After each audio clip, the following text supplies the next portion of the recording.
hindi pa man yata nasisimulang gawin ang movie ni Daniel Padilla kasama si Zanjo Marudo, tila marami na ang nega rito. Base nga sa init ng Katniel issue na mas marami ang openly nagsasabing ang sympathy nila ay para kay Catherine Bernardo, pero yung at this early ay sabihing, malalaos si Daniel. Intriguing ang title pero yun na nga, tila mas kino-connect ito sa titulo ng proyekto sa career o ano paman. Tila nabawasan na umano ng mga taga-suporta nina Daniel Padilla at Catherine Bernardo matapos kumalat ang balitang hiwalay na raw ang dalawa. Sa isang episode ng programang Christy Fair Minute, sinabi ng host na si Romel Chica na tila unti-unti nang tinatanggap ng Katniel fans kung saan haantong ang relasyon ni Catherine at Daniel.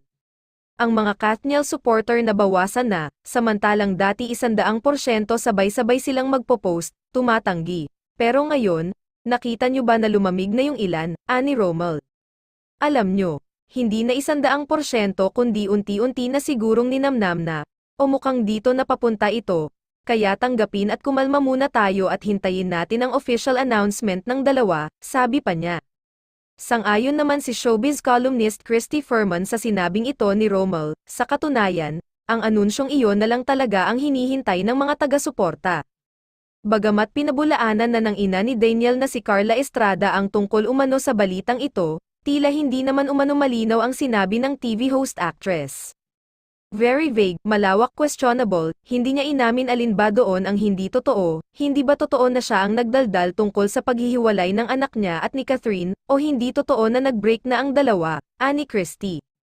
Samantala, walang duda, si Catherine Bernardo ang kinikilalang biggest female box office star sa ngayon, dahil sa dalawang magkasunod niyang pelikulang ang kita ay halos umabot sa 1 bilyon, matatandaang nagsimula ang alingas-ngas na hiwalay na umano ang Katniel nang kumalat ang balita na palihim umanong nagkikita si Daniel at kapwa kapamilya star Andrea Brillantes.